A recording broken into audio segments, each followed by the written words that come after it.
Okay, so how would you say that property management has changed since the COVID-19 pandemic, specifically addressing maintenance requests in an efficient manner, and yet keeping the safety standards in mind?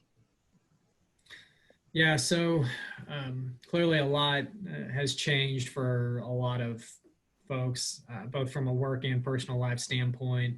And you mentioned there, especially about safety, making sure that we're following proper safety protocols. So, yeah, we've definitely had to adapt our maintenance side of things quite a bit, not only for our internal maintenance technicians, but also in dealing with third party vendors.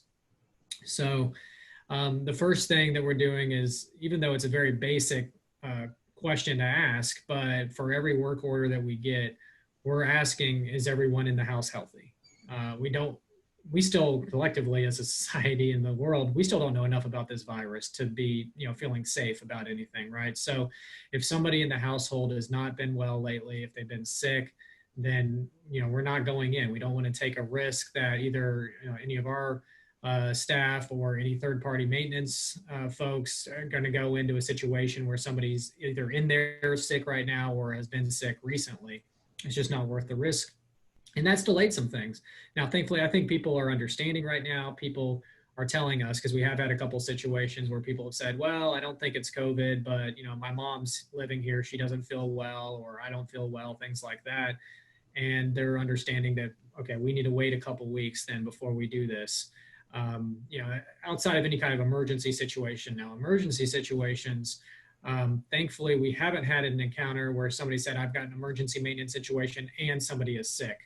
But in that case, we would definitely want anybody in the house to not be in the house when we go over to address any kind of emergency maintenance concern. Our maintenance guys are wearing masks, they are wearing gloves. So, anytime they're in a house, even if people are feeling, fine, they're not feeling sick, we still need to take those precautionary measures, follow those basic guidelines, and then social distancing guidelines as well, not talking close to each other, things like that. So we've had to take a couple extra steps there, make sure we have proper, PPE, basically the mask, the gloves, things like that. And we do have some disinfecting spray as well in case there's some areas where we want to make sure and spray and disinfect before kind of getting in there and touching and things like that. One of the things though that's really changed that we can't control as much is the supplies issue. So any kind of maintenance supplies, it's really hard to say what's going to be in stock at Home Depot, Lowe's, Maintenance Warehouse, different places that we get our different building supplies or basic consumable type items from.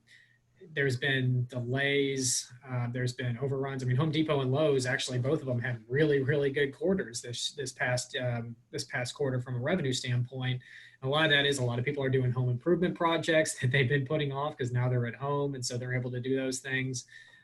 So you've actually had an increase in demand for those types of projects, and the Home Depots and the Lowe's of the world are having a hard time keeping up with supply, on top of the fact that there's a lot of supply disruptions for anything coming from, especially overseas, but also domestic manufacturers. So we've had delays with a lot of carpet installations. We've had delays with some roofing, roofing materials, and we've also had some major make readies that have been delayed again, just because some of our third party maintenance guys couldn't get the supplies in a timely manner. So that's something that we're having to work through with our owners, with our tenants. We're clearly doing the best that we can and try to keep everybody informed along the way. But that's definitely been a challenge. Things are just unfortunately not happening as quickly as what we'd all like it to happen. And also from a safety standpoint, we've even had a couple of vendors that have had to temporarily shut down due to an outbreak in their office. So actually, even our accountant is another random thing, but even our accountant, there was a case in the office there.